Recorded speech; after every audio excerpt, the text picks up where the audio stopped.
Hola, buenas tardes. Vamos a esperar a que se una un poco más de gente. ¿Qué tal? Buenas. Bueno, ya tenemos 16. Comienzo presentándome. Yo soy el doctor Joan Silva, soy médico general y médico de urgencias y adicionalmente soy el director del servicio médico de ELMA. Primero que todo, un saludo para todos y muchas gracias por asistir a este live y agradecer también a mis colegas que han presentado antes que yo, la doctora Juárez y el doctor Dale, que han dado una gran aportación en los live previos.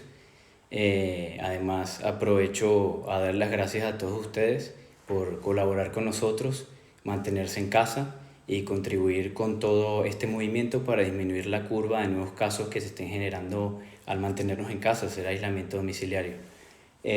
Una de las cosas que quiero recalcar al inicio es que en ELMA nosotros brindamos atención telemédica, atención teleasistencia, para decirlo así, 24 horas, 7 días a la semana. Somos un equipo médico propio conformado por varios especialistas, entre ellos los especialistas que habéis visto anteriormente, entre ellos está el doctor Dale y la doctora Juárez, pediatra e inmunólogo. Y obviamente quiero recordarles que en estos momentos de necesidad estamos dando nuestro servicio de telemedicina para las empresas, están disponibles para las empresas, y si alguien está interesado y quiere tener acceso, pueden recibir o escribir, recibir información escribiendo a la dirección soporte@elma.care. Lo primero que debo mencionar es que hoy hablaré un poco de los temas que nos atañan en estos días que estamos en el aislamiento domiciliario y en lo cual es el aislamiento y las medidas de desinfección en casa. Todo lo que podemos hacer inherente a la higiene, la limpieza y la desinfección durante estos días de aislamiento domiciliario, todos estos pasos que nos permitan mantener nuestro hogar libre del COVID-19 o el SARS-CoV-2, que es el nombre del nuevo virus. Lo primero que siempre debemos recordar y debemos recalcar son las normas de higiene personal que se han dicho desde el inicio de esta epidemia y que se ha convertido ahora en una pandemia desde hace ya más de 3-4 semanas, que ha sido mencionado por la OMS, y estos son las normas de higiene personal generales que son más efectivas para evitar los contagios. Eso es lo primero. Lo primero es un buen lavado de manos. En el buen lavado de manos queremos recalcar que el hacerlo no es solo colocar las manos bajo el grifo y recibir agua, un poco de jabón y ya está. No, el buen lavado de manos debe durar al menos unos 20 segundos. En algunos casos se habla de unos 40-60 segundos, enfocándonos en la región de la palma, región interdigital en la palma. Posteriormente, hacer lo mismo del lado contralateral e ir por el dorso de ambas manos, sin dejar los pliegues interdigitales, que son los espacios entre los dedos, que es donde se acumulan detritus, bacterias y virus. Posteriormente a hacer este movimiento repetidas veces, vamos hacia la parte de los pulgares, el pliegue del índice y el pulgar, realizando los movimientos con abundante agua y jabón. Lo importante es que no solo sea agua, debe ser jabón para poder hacer una cuestión que se llama micelas y eliminar esos virus con el agua corriente, ¿vale? Aparte del lavado de manos, debemos cubrir la nariz y la boca si tenemos ganas de estornudar o toser, así tengamos o no tengamos síntomas. Cuando lo vayamos a hacer, debemos utilizar las servilletas desechables y, en su defecto, que no las tengamos a la mano en ese momento, debemos utilizar el pliego o la flexura del codo. Esto para evitar que con el flujo, con las gotas de saliva, se segreguen cualquier tipo de virus o bacterias en este caso, y así no sabemos cuál es la etiología de la enfermedad o de los síntomas presentados, y esto contribuye a las medidas de higiene para evitar nuevos contagios. Recuerden que además debemos tener presente una distancia social de al menos 2 metros entre una persona y otra, ya que este contacto cercano es lo que facilita la transmisión y el probable contagio. Esto debemos tenerlo en cuenta ahora entre las personas que vivimos en casa. Si tenemos alguna persona con sintomatología o es un caso probable o un caso que ya está confirmado, y además cuando salgamos solamente a esos desplazamientos puntuales, cuando vamos al supermercado, cuando vamos a la farmacia o si vamos a pasear a nuestra mascota. Después de recordar las medidas de higiene básicas, vamos a los elementos importantes, que son los procesos de limpieza y desinfección en el hogar, porque no es solamente lo que pueda ser expulsado por la saliva, sino que lo que son los microorganismos y los virus pueden sobrevivir en superficies, y eso lo vamos a tratar más adelante. ¿Cómo limpiar y desinfectar la casa? Vamos primero con el caso general, que no tengamos ningún paciente, no tengamos ningún conviviente familiar que tenga síntomas o sea un paciente sospecha. En este caso, lo que debemos realizar es una limpieza diaria. En esta limpieza diaria se utiliza abundante agua y jabón, utilizando bayetas desechables o servilletas desechables. Esta limpieza principal debemos diferenciarla de la desinfección, que es un proceso posterior. La limpieza general es solamente para eliminar los detritus, el polvo, lo que si se puede decir la mugre que es visible directamente al ojo por ciento, y elimina esos gérmenes y suciedad, lo que hace que el proceso de desinfección posterior sea de verdad efectivo, porque si vamos a la desinfección directamente sin una limpieza, no hacemos nada, ¿ok? Además de la limpieza, debemos asegurarnos que todas las habitaciones, zonas comunes, todas las partes de la casa sean ventiladas, aunque sea 5 a 10 minutos al día, es decir, abrir las ventanas de las recámaras, de los cuartos, de cada habitación y dejar que circule el aire, ya que debemos renovar el aire que está circulando en casa en caso de que hubiese algún tipo de microorganismo en las gotas de flujo o en la respiración de los que habemos o de los que hacemos bien en casa diariamente.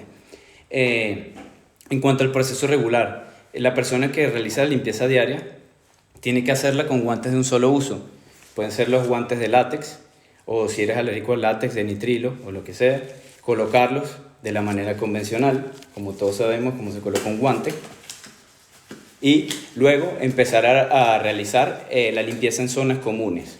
En este caso, empezar con la ventilación al momento de la limpieza y realizar la limpieza con agua y jabón en la superficie, prestando una mayor atención a las zonas de recepción, a las zonas comunes y todas esas superficies donde realizamos las actividades diarias y que se tocan con mayor frecuencia. En este caso, las barandillas, los pomos de las puertas, los pulsadores o el timbre, telefonillos, cajetines, las llaves de abrir el grifo en el lavamanos o en el lavaplatos, el cajetín del correo, etc. Todas esas zonas que estamos manipulando constantemente con las manos, ¿ok? Posterior a esta limpieza, ya cuando hayamos secado y utilizado la parte con agua y jabón y eliminando los detritos, descartaremos esa bayeta, que si no puede ser descartable, si es algo de tela, debemos colocarla en una solución de cloro, que ya les voy a decir cómo se prepara cuando vayamos a la desinfección, que es el siguiente paso. Vamos a repetir lo mismo. Lo que se hace en este caso es utilizar una bayeta o un trapo de tela y empaparlo de una solución, en este caso que sea bactericida y viricida, en este caso virucida. Las primeras soluciones en la lista de soluciones que se encuentran en los desinfectantes de uso común, los principales son el hipoclorito de sodio, que es la lejía o el cloro, y adicionalmente están otros como el alcohol etílico, el etanol al 70%, amoníacos, etc. Lo que pasa es que la mayoría de los desinfectantes contienen cloro, lejía o hipoclorito de sodio. Si no tienes posibilidad de tener algún desinfectante o no lo consigues, puedes crear una solución de manera efectiva en la cual tomas o coges un litro de agua y en ese litro del agua viertes 25 cc, que usualmente está marcado en la tapa de lejía, y lo que haces es mezclarlo y puedes utilizar esa solución para la limpieza, ¿vale?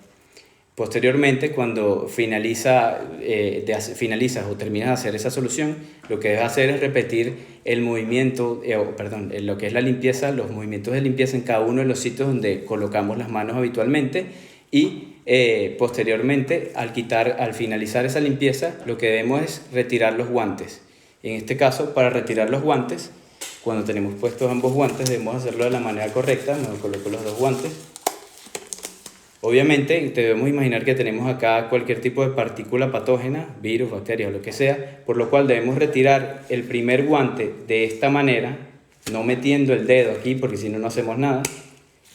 Coges el guante y posteriormente, cuando ya tienes la mano libre del guante, la otra mano va detrás del pliegue del guante, donde no hay infección, y posteriormente se descarta directamente la papelera. Sí, la ropa sí se tiene que lavar. Y ya les voy a dar lo que son las pautas posteriores. Primero voy con los casos generales. Ahora vamos con el caso de la limpieza y desinfección en un domicilio en el cual haya un afectado por COVID-19 o que tenga síntomas.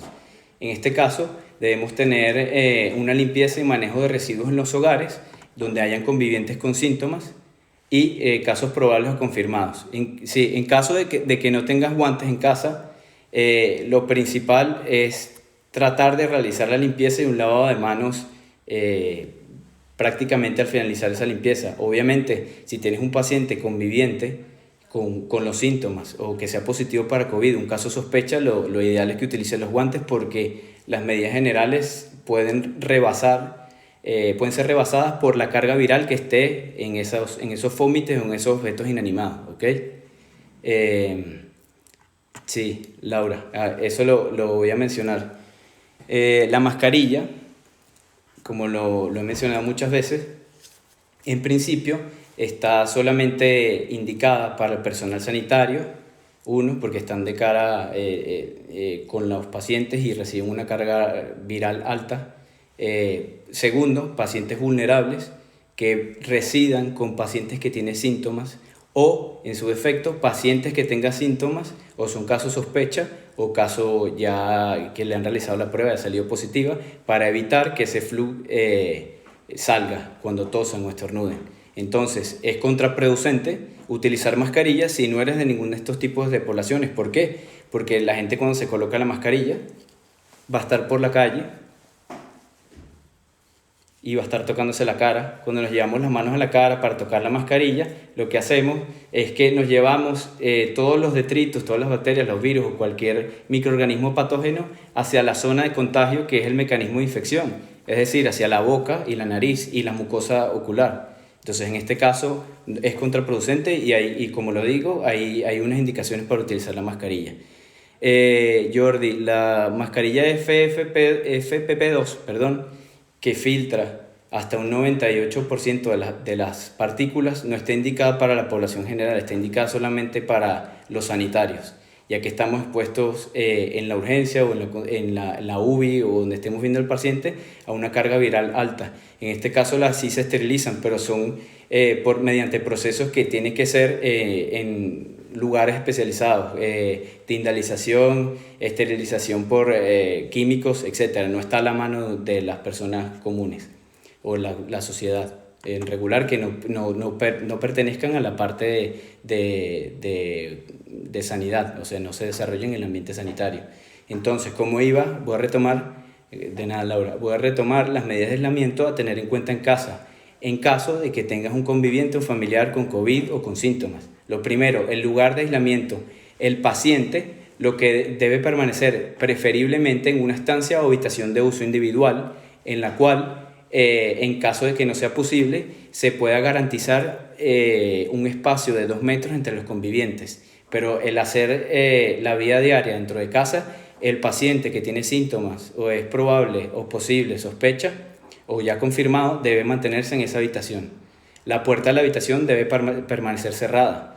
En caso de que sea imprescindible salir a las zonas comunes, debe utilizar mascarilla. El paciente debe colocarse su mascarilla antes de salir, lavarse las manos durante 60 segundos y posteriormente salir a la zona común a realizar la actividad que sea inherente a realizar o que sea bastante necesario realizar, y también respetar los espacios que les comenté, más de 2 metros. Siempre deben hacerlo. La estancia o la habitación debe tener contacto directo a ventilación, hacia la calle, una ventana. No deben existir, en este caso, corrientes forzadas de aire acondicionado o de calefacción, porque eso no nos sirve de nada. En este caso lo que se hace es recircular el aire y eso es lo que no queremos. Queremos que se renueve la carga de aire y que salga la carga viral, en este caso, probable o posible, hacia el exterior. Y el otro elemento adicional que hay que tener en cuenta es que el paciente debe tener un lavabo para él, o sea, de uso exclusivo para esa persona con síntomas.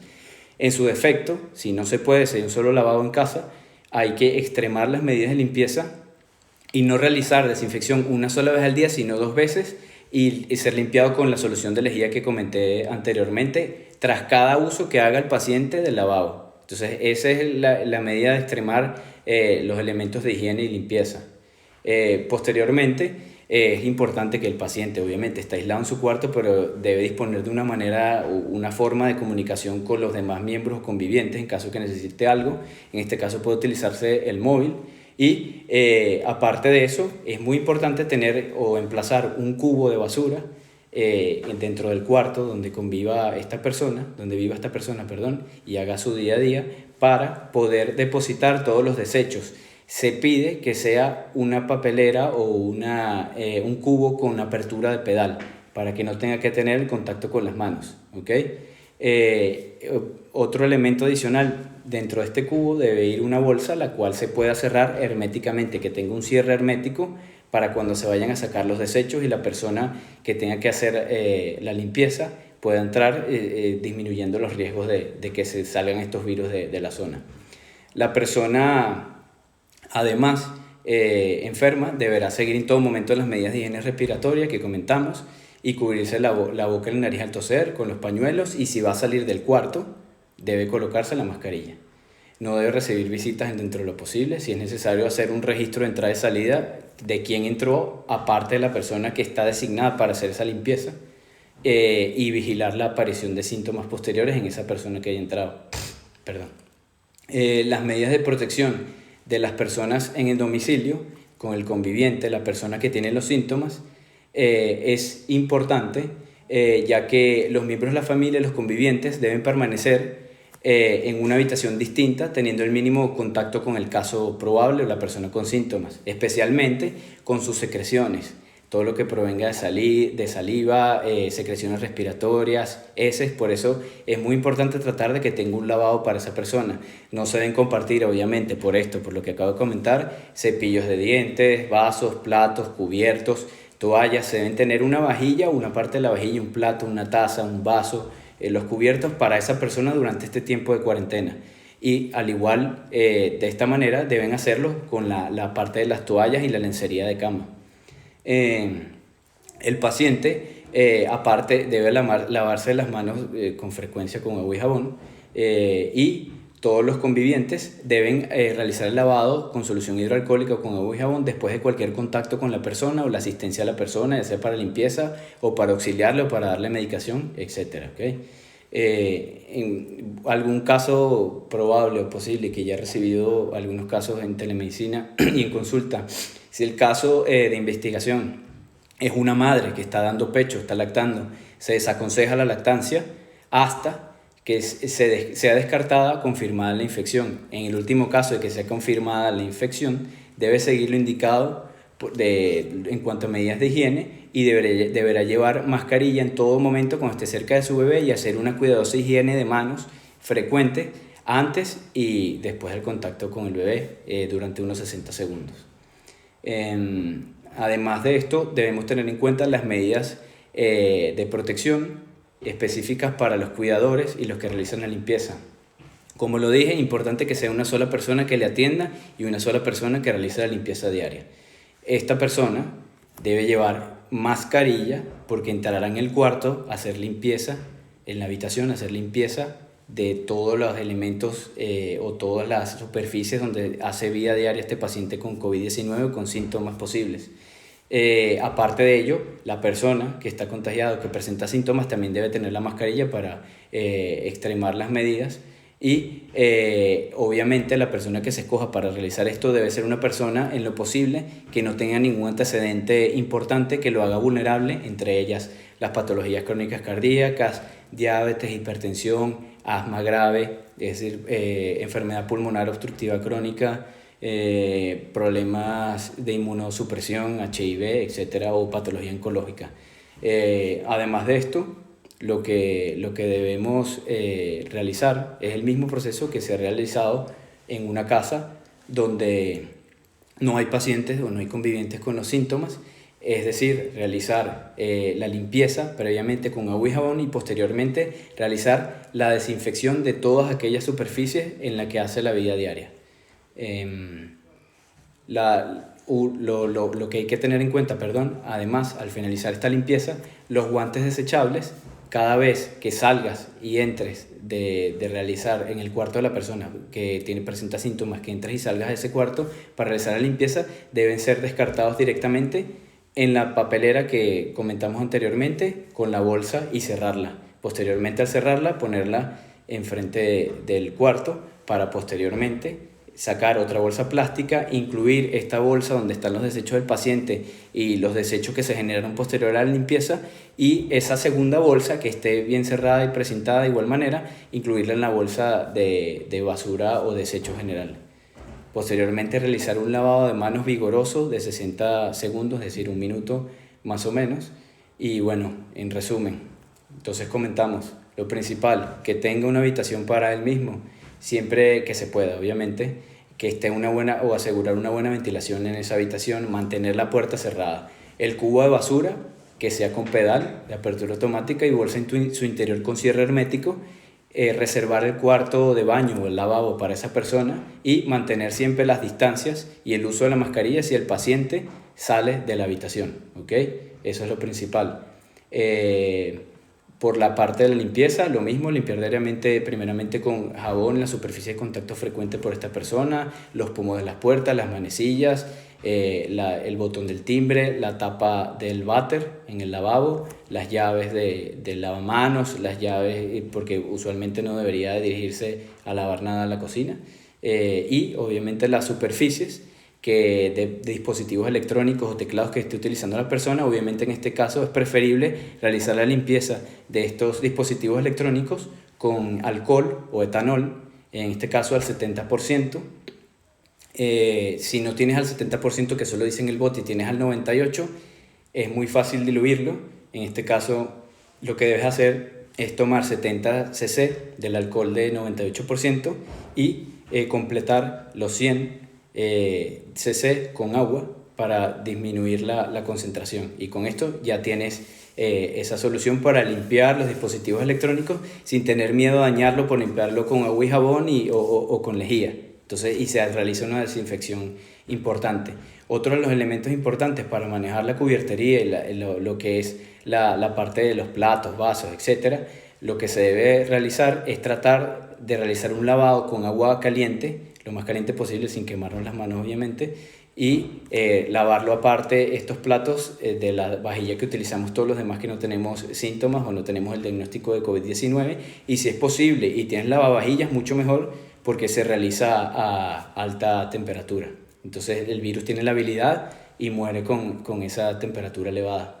En principio estos son los elementos que hay que tener en cuenta, y en cuanto se realiza y finaliza lo que es la limpieza del cuarto, la habitación del paciente, lo que se debe hacer es colocar esta ropa de cama, la ropa que utilice el paciente cuando la vaya a cambiar, o las toallas cuando la vayan a cambiar, es meterlo todo en una bolsa que esté bien precintada, cerrada, y cuando se vaya a lavar, estar atento de no sacudir la ropa, sino incluirla directamente en la máquina de lavado o en la lavadora, y programar un lavado a una temperatura entre 60 y 90 grados. Eso es muy importante. Posteriormente, cuando finalice el ciclo de lavado, ya lo pueden colocar a secar al sol y al aire libre, y allí no hay ningún problema. Pero lo más importante es realizar el lavado con cualquier detergente común, pero que esté el ciclo de lavado entre 60 y 90 grados para que el virus muera, ¿ok? El material desechable utilizado por la persona enferma y sus cuidadores deben ser dispuestos en el bote de basura plástico, y tomar las previsiones que les dije de incluirlo en una bolsa posteriormente, la bolsa que extraemos de ese bote, incluirla en otra, y es así poder colocarla en los residuos generales de casa, y posteriormente puede depositarse en el contenedor de la fracción de resto. Eso debemos estar muy atentos, no incluirlo en ningún otro sistema de recogida de fracción, que si plásticos o vidrio, no, siempre en la fracción de resto, porque para eso hay un manejo distinto de los desechos por parte de la higiene del manejo. Otro tema importante, ¿qué es lo que debemos hacer antes de salir a realizar algún desplazamiento específico, ya sea a pasear el perro, a ir a la farmacia o a ir al supermercado a hacer la compra? Antes de salir, obviamente, si vas a ir a pasear el perro o vas a ir a la farmacia, es un proceso mucho más rápido y puntual, en el cual vas a tomar solo unos minutos. No deberías extremar las medidas en cuanto al uso de guantes, porque no vas a tener contacto con ninguna superficie o algo en específico. En todo caso, en la farmacia, en algunas farmacias que debes coger la medicación, pero en principio no debes hacerlo. Solamente con mantener las medidas de higiene del lavado previo, y al llegar de casa, y evitar tocar ninguna superficie cuando vas a realizar el paseo de tu mascota o al ir puntualmente a la farmacia, no debería haber ningún problema. Cuando vas a hacer la compra, ya esto merita un poco más de tiempo, y es probable que haya mucho más gente dentro de estos recintos, por lo cual debemos tomar algunas medidas, entre las cuales están el uso de guantes, porque tenemos que manipular todos los elementos que vamos a coger y vamos a colocar en el carrito y vamos a realizar el pago, etcétera. Tratar de evitar el uso de la mascarilla a menos que seas persona vulnerable, que ya lo dije, personas mayores, patologías cardiovasculares, diabetes, hipertensión, asma grave, enfermedad pulmonar obstructiva crónica, y si eres persona vulnerable, llevar y colocar la mascarilla. Aparte de los guantes, posteriormente cuando vayas a realizar el pago, tratar de no pagar en metálico, usar el móvil, usar la tarjeta, y cuando lleguemos a casa, al volver a casa, tratar de tocar todo lo menos posible. Ya vamos a eso, Sam, ya vamos a eso, ya lo vamos a mencionar. Cuando llegas, intenta no tocar nada, trata de usar la llave para abrir la puerta, y al entrar a la casa debemos tener una caja o un cubo donde podamos dejar el bolso, la billetera, las llaves, el móvil, con lo que pagamos, lo que manipulamos antes cuando estábamos en el supermercado, para posterior desinfección. Y lo que debes hacer es retirar, el segundo paso, retirar los zapatos o el calzado, que sea un calzado que no tenga cordones y sea difícil de quitar, sino que sea fácil solamente con el uso de los pies, y dejarlo en la entrada. Posterior a eso, dejar las bolsas en la entrada de la cocina y dirigirte a realizar un lavado de manos vigoroso de 40 a 60 segundos. Posterior a esto, puedes colocarte unos guantes nuevos, coger la solución, en este caso para limpiar las llaves o los dispositivos electrónicos o la billetera, puede ser etanol. Si no tienes el etanol, puede ser la solución con cloro o lejía. Y lo que es generar la desinfección de todos y cada uno de los elementos que compraste en el supermercado, de esas superficies, y posteriormente descartar esa bayeta o ponerla en remojo en una solución con cloro, de igual manera, o lejía, y dirigirte a desinfectar los demás elementos, las llaves, la billetera, lo que habías dejado en la caja que comentamos. En principio es todo lo que debemos hacer. Desinfectar todas las compras, en este caso, todos, por ejemplo, si fuiste a la compra y trajiste lejía, botes de aceite, etc., todas las superficies inanimadas deberíamos realizar una limpieza previa y desinfección con la solución de lejía que te he comentado, Claudia. Y obviamente la parte de los vegetales, frutas, etcétera, puede ser realizado un lavado con agua y jabón antes de introducirlo en nuestro refrigerador, y de igual manera antes de comer realizar un lavado con agua y jabón. Más que todo las superficies inanimadas con solución de etanol y el cloro, ¿vale? Bueno, en principio recordar con todas estas medidas no generarnos más ansiedad, más estrés o generar una ritualización, sino que recordar que no es posible obviamente hacer una desinfección total, sino que el objetivo, es disminuir el riesgo de contagio, disminuir la posible carga de algún virus o bacteria que se encuentre en estos elementos y en nuestras manos, ¿ok? Por último, también quería mencionar algunos detalles en cuanto a la supervivencia del SARS-CoV-2 en las distintas superficies. Se han realizado distintos estudios en Medscape, que es una revista médica, una plataforma médica netamente. Se han publicado algunos del New England Journal of Medicine, en el cual se han valorado lo que es la viabilidad del virus en distintas superficies. De nada, un placer. Se realizó un estudio en el cual se hacía con un atomizador, se emulaba lo que es el flúor, la saliva con cargas del virus, en cobre, en cartón, en acero inoxidable y en plástico. Se pudo ver que duraba mucho más, o era viable el virus en el acero inoxidable y en el plástico desde unas 13-15 horas hasta 3 días. Por eso es muy importante todos estos procesos de limpieza previa y desinfección posterior en todos los elementos de contacto frecuente con las manos, ¿ok? En la parte del cartón y el cobre tenían una duración mucho mejor, pero podían durar más de 3 a 8 horas y a veces hasta un día, porque también depende de otros elementos del ambiente, humedad, etc. Pero como ven, el virus es bastante resistente en cuanto a la supervivencia en distintas distintos tipos de superficie. Por eso es que debemos extremar estas medidas, debemos mantener estas medidas y debemos tenerlo presente.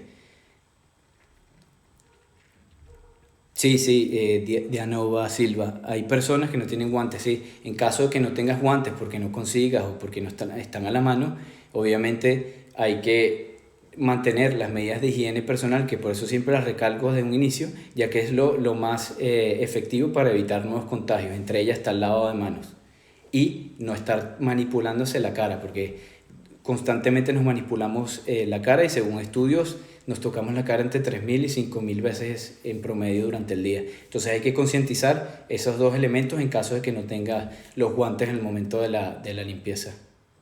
Sí, en este caso creo que me he extendido un poco más. Bueno, recuerden que estamos brindando este servicio de telemedicina y teleasistencia para empresas. Si están interesados y quieren tener acceso o más información, escribir al mail soporte@elma.care. Muchas gracias. Les habló el doctor Silva, director médico de ELMA, y hasta luego.